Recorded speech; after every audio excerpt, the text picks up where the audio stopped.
Good morning. So it is my first time here in Bhutan, and I would like to start by thanking the Center for Bhutan Studies and Dasho Karma Ura for inviting me. I'm very honored and grateful to be here. And I would also like to thank you all delegates. It's been fascinating to see the variety and the high quality of the presentations and interactions here. And I'm making wishes to actually come back very soon to be able to continue growing the G&H of business and contribute further to our community. So, this presentation may actually be different from what we have seen and heard before, but I still hope you will enjoy very much. As His Excellency pointed out, I come from a business background, so I am not a researcher and I am not a professor. I also don't have certification in mindfulness or meditation. But what I do have is a deep trust in the teaching I've received and a strong connection with my teachers and some experience as I've practiced mindfulness for the last over 10 years. And I would like today to share my passion for meditation and mindfulness, as there's been actually a very transformative experience in my life so far. So I was inspired by our friend Paul, the previous speaker, who did a little survey, and I'll do the same. I would like you, distinguished audience, to raise your hand if you have actually practiced or meditated before, even once. So who has meditated or done some mindfulness before? Oh, I would have thought it would have been more. So keep your hands up, and if you actually have a regular practice, keep it up, like regular once a week. Okay, wonderful. And who actually meditates every day? Okay, so maybe we can give them a round of applause.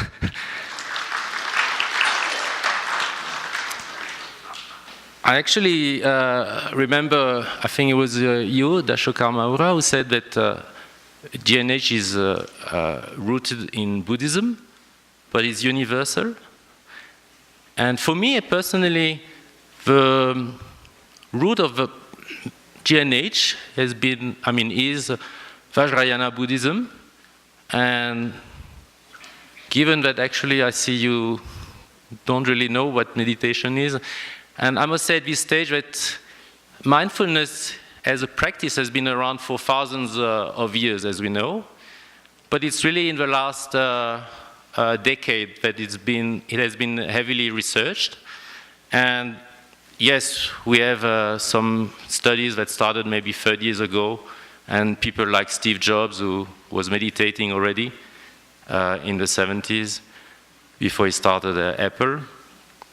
But it's come to a point where it has become a buzzword in the corporate world, and there's been a lot has been said and written about mindfulness and meditation by many and much smarter people than myself.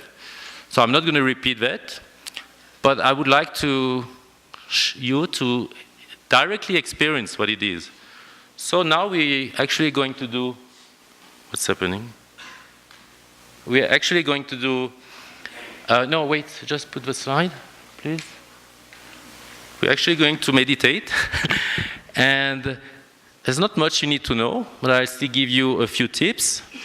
And the first one is that please remain seated, don't run away. Second, if you can sit with a straight back, but not too rigid. Breathe through the nose. And if you begin, just, you may close your eyes. And it's a guided meditation, so all you need to do is listen and enjoy. So let's do that now.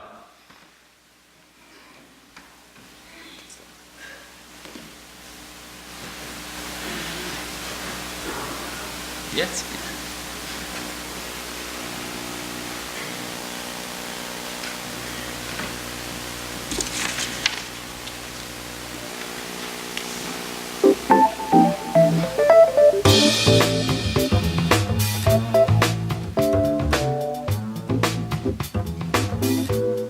If you are interested in Buddhist meditation, you should know that they all consist of 2 steps. Everyone has 2 steps. There is the question of focusing on what we want and then accomplishing what we want. These are always the 2 steps. And one can work here with different kinds of power. If one just works on calming and holding the mind and so on, this gives some benefit, activates some of mind's potential. If we move on from there into compassion and wisdom, really wishing to see and wishing to be useful to others, we press a lot more buttons and a lot more results come out. But if we work with the real powers of mind, the place where energy and awareness comes together, if we work with the energy lines in the body, if we work with the different syllables and vibrations of different centers in the body, then we get real results. And the strength of Diamond Way Buddhism is actually that the 16th Karmapa gave my wife and myself the job of making them in such a way that they're keeping the essence but giving them such a slant that they could be used by people in the West in an easy, direct way. And I'll give you an example of this right now. You just relax, don't judge yourself, don't think I should meditate like this or like that, just enjoy. And now you think that you want to fully develop your mind so you can benefit all beings.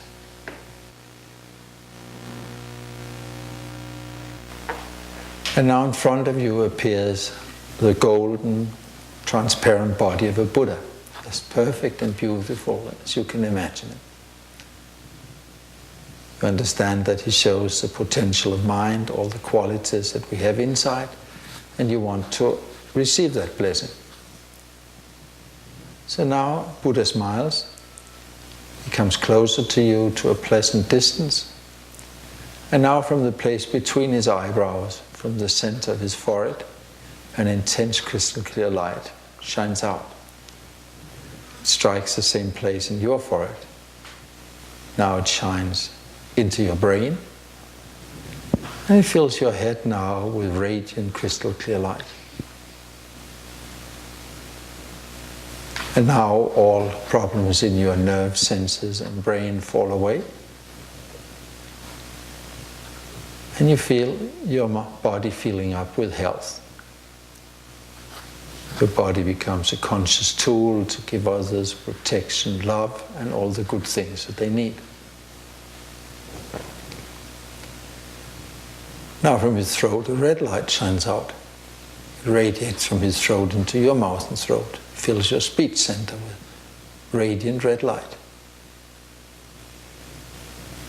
Now all problems of your speech disappear. All disturbances, everything confused, ever said, goes away. And your speech becomes compassion and wisdom. You become able to guide and help beings.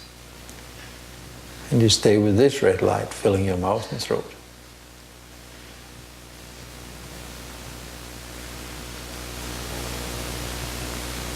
And now from the center of Buddha's chest, at the level of his heart, but in the center of the chest, a powerful deep blue light shines out. Deep blue and transparent. It shines into the same place of your chest and fills the center of your rib cage with deep blue, radiant light.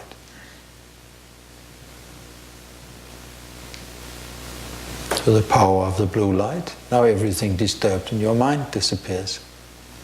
Mixed feelings, stiff ideas dissolve. And your mind becomes compassion and wisdom. Becomes a tool to benefit others.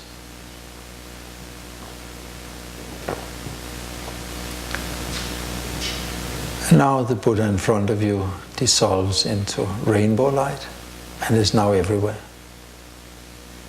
He promises to take care of you, to help you wherever it's possible, to really be your friend and your protector. And He's now space everywhere around you, taking care of you and helping you in every way. You now think that you will use this good energy you received to benefit all beings, to give them a similar experience whenever you can.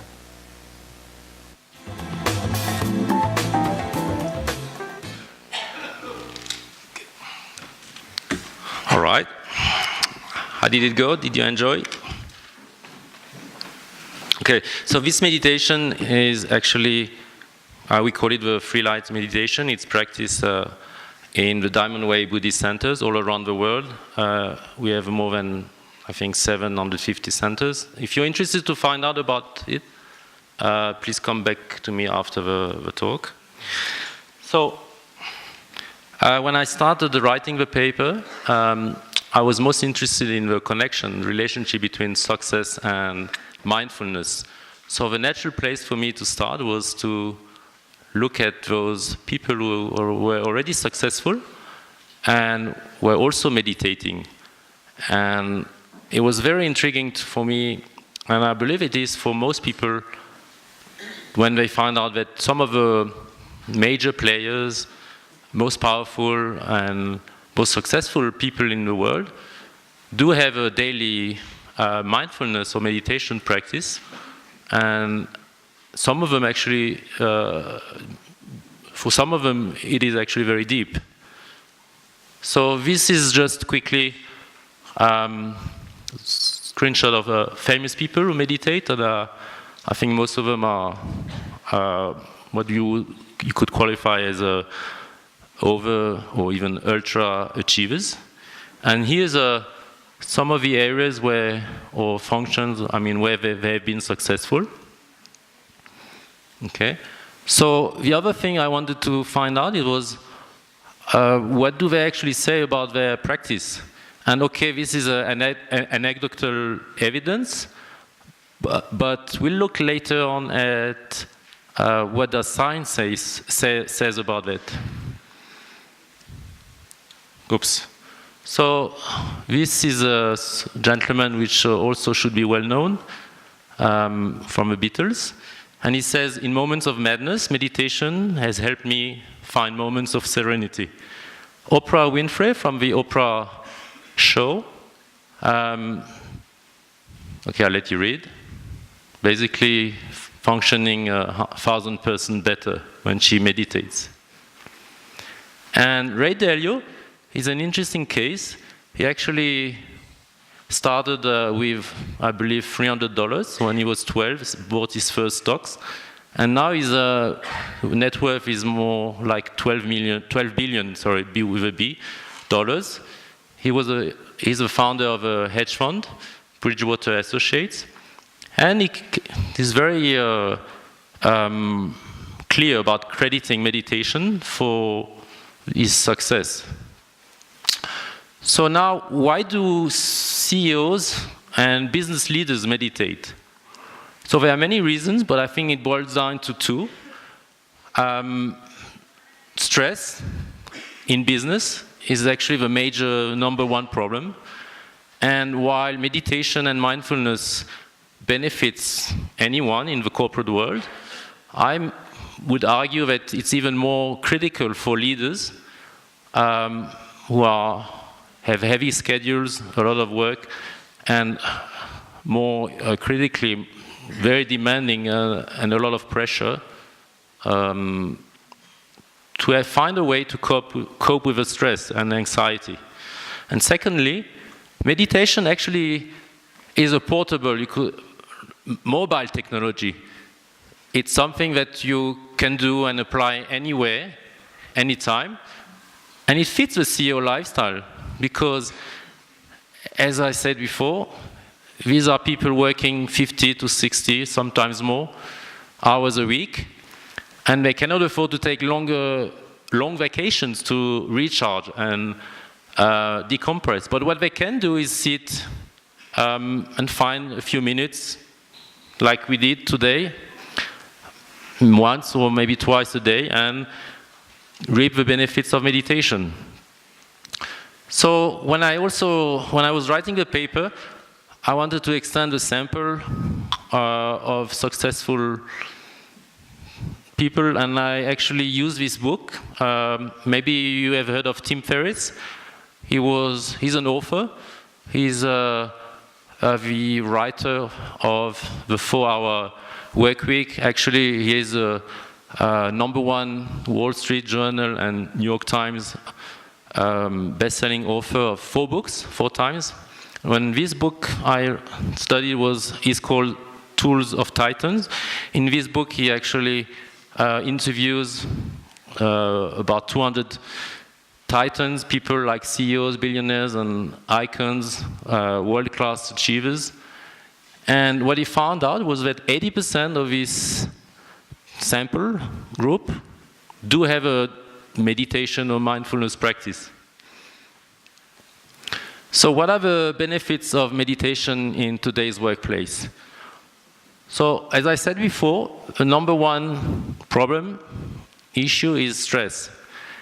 And stress is something that we experience collectively at the desk, at our desk. At least in the US, 86% of of workers work and sit at a desk.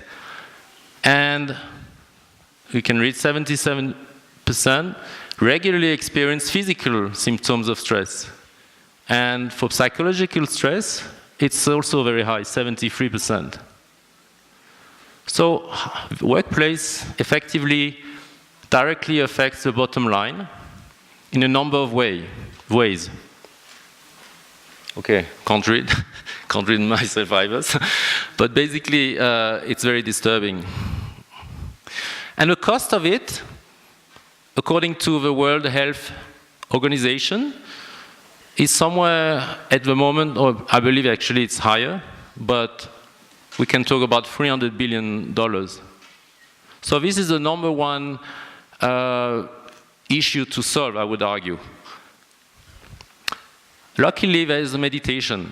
And here, as I said, a lot of research has been done in the last 10 years. And now these are all substantiated benefits of meditation, which are science, proven by science. And the #1 benefit, obviously, we are interested in the corporate world is stress reduction, stress and anxiety relief. Now, for leaders, because this was also my focus, for CEOs, meditation is a way to become a better leader.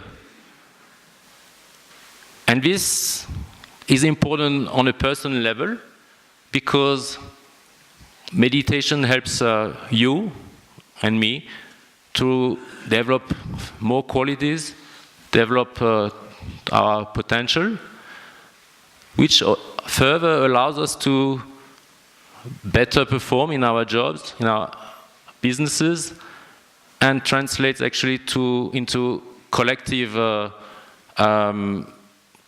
enhancement and performance, and again, higher profit. This is Bill George, who is a former CEO of Medtronic, healthcare company in Massachusetts, as far as I remember, and also a professor of management at Harvard Business School. And he said that meditation has been integral in my career, the single best thing that happened to me in terms of my leadership. So when it comes to implementing meditation and mindfulness in the workplace, there are some forward-thinking companies, and you probably know most of them. They have done that. They've been doing it.